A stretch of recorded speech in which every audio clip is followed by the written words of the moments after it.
Buenos días a todos. Vamos a intentar empezar de nuevo con lo que estábamos comentando y sobre todo disculpas por el retraso que, como se dice en estos casos, ajeno totalmente a la organización. Había demasiadas conexiones que hacer y demás. Bueno, vamos a intentar, aunque sea que nos vayamos un poquito más allá a la hora de comer, para intentar compensar todo esto. Me presento, soy Andrés Piqueras, soy profesor de Antropología Social y Sociología y miembro del Observatorio Internacional de la Crisis, con el que llevo estudiando casi 20 años la crisis del sistema capitalista. Una de las conclusiones básicas de la que partimos también al mismo tiempo como premisa para estudiar los tiempos en los que estamos es que estamos ante la mayor decadencia del valor capital que se ha conocido en la historia del capitalismo, una decadencia que hace que caiga irreversiblemente la tasa de ganancia. Probablemente esta crisis del valor capital puede ser también, por tanto, irreversible, pero es importantísimo tener en cuenta que en estos momentos, como sucedió ya en el pasado, dada la lógica totalista del capital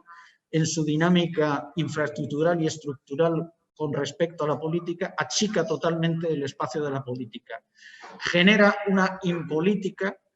o una antipolítica en la sociedad, mientras que las élites desatan sus versiones más agresivas y salvajes. Hay que recordar que precisamente en el momento del fascismo en Europa fue cuando se había dado la crisis mayor, en ese momento había conocido el capitalismo, una crisis de larga duración que arrastraba desde finales del siglo XIX, cuando se había dado el mayor crack, o cuando se estaba a punto de dar el mayor crack bursátil que había conocido el capitalismo hasta ese momento, que ahora ya puede quedar también empequeñecido. Y cuando se había dado también la mayor desconexión con el capitalismo que ha conocido la historia, la Revolución Soviética. Era también la fase de mayor organización y fuerzas del movimiento obrero y, en general, de las fuerzas del trabajo. Las élites desataron la guerra y el fascismo como elementos brutales de disciplinamiento y de recuperación de la correlación de fuerzas. Hoy estamos en una coyuntura que empieza a ser muy parecida en términos de crisis, una crisis que se hace cada vez más difícil de sobreponerse el capital y que, por tanto, no es ninguna casualidad, empieza a desatar otra vez a sus perros de presa. No es ninguna casualidad que sea el momento histórico este, os voy a compartir el auge de la extrema derecha en Europa, cómo van subiendo unos y otros de esos movimientos de extrema derecha. No hay ninguna casualidad que sea en estos momentos también cuando la derecha, que siempre fue franquista en España y que aglutinaba parte del franquismo, el fascismo y demás, sea también en ese momento cuando se desgaja y surge Vox. La lucha de clases, pues, es un momento subjetivo y contingente que no es autónomo con respecto a la lógica objetiva y ciega del capital. Eso quiere decir que tenemos que estar en estos momentos condicionados a un análisis, o mejor dicho, deberíamos tener cada vez más como reto, como objetivo, un análisis que sea capaz de comprender críticamente los mecanismos sociales que obturan las posibilidades de una política y de las elaboraciones democráticas y en general de progreso de la humanidad, que hoy en día están absolutamente frenadas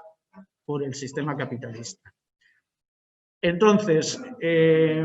tenemos en cuenta que estamos enfrentándonos a movimientos que tienen unas características comunes a pesar de sus posibilidades de variedad. Son ultranacionalismo étnico, supremacismo blanco, el clásico racismo xenofobia que acompaña esto, homofobia y transfobia, antigitanismo, islamofobia, antieslavismo, antidemocracia, por supuesto anticomunismo y, curiosamente, dos características también que han sido sustanciales en el fascismo del siglo XX, antiliberalismo y antirracionalidad, anticiencia o anticientificismo. Bien, con todas estas condiciones, los compañeros y compañeros que estáis ahí presentes y que en estos momentos tenemos para intervenir en distintos aspectos de estas claves que nos hacen entender o que nos tienen que hacer entender el porqué de ese auge de nuevo del fascismo, de por qué en este momento histórico digamos que las versiones más agresivas y salvajes del capital vuelven a adquirir protagonismo.